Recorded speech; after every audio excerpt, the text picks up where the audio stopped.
So this is how to turn on the auto hold function for the GAC GS3 M Zoom R Style.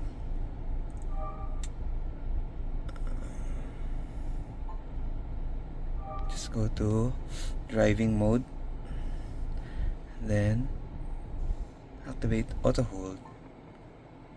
So now this is activated.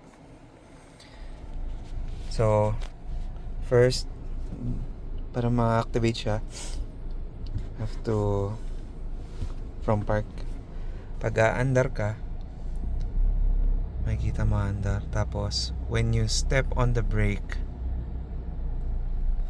then medyo ididiin mo, lalabas yung P.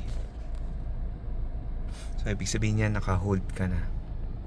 You can also do this for inclines, para hindi mo na kailangan mag-park lagi, and then pagka aahon ka, kailangan mo na lang tumapak sa gas.